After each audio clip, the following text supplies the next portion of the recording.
नमस्कार. आपणा सर्वांनाच माहीत आहे की आज हरतालिका व्रत आहे. सुवासिन स्त्रिया या आपल्या पतीच्या दीर्घायुष्यासाठी हे व्रत करतात, तर कुमारिका मुली चांगला पती मिळावा म्हणून हे व्रत करतात.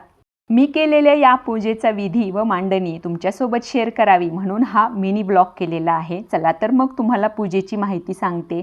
इथे सर्वात प्रथम पाटाभोवती छान रांगोळी काढून घेतलेली आहे. त्यानंतर वाळूची गणपतीची प्रतिमा काढून घेतलेली आहे. महादेवाची पिंडही काढून घेतलेली आहे. आणि या ज्या 5 मांडलेल्या आहेत त्या 4 पार्वतीच्या सख्या आणि एक मध्ये पार्वती आहे आणि हरितालिके मातेची मूर्ती आहे.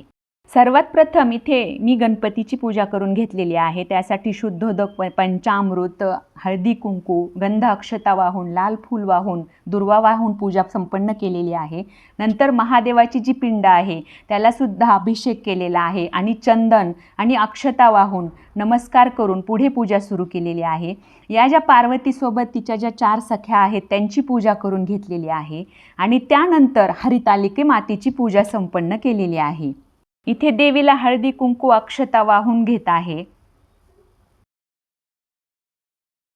देवीला हळदी कुंकू अक्षता वाहून झाल्यानंतर इथे मी महादेवाला व त्या पार्वतीला आणि हरितालिके मातेला वस्त्र अलंकार घालून घेत आहे. नंतर हरितालिके मातेला ओटीचं सामान आणि सौभाग्य अलंकार मांडलेले आहेत. आता इथे बिल्वपत्र वाहून घेत आहे. बेल वाहून झाल्यावरती पांढरे जास्वंदाचे फूल महादेवाला अर्पण केलेलं आहे आणि नंतर बेलफळ आणि हे जे धोत्र्याचं फळ आहे ते अर्पण केलेलं आहे. धोत्र्याचं फळ अर्पण करून झाल्यानंतर धूप आणि दीप दाखवून या 5 प्रकारच्या पत्री महादेवांना अर्पण केल्या आणि नंतर मक्याचं कणीस, काकडी आणि मुळा अर्पण केला व नैवेद्य दाखवून घेतला. आरती करून पूजा संपन्न केली. तुम्हाला माझी ही पूजा कशी वाटली मला कमेंटमध्ये नक्की सांगा.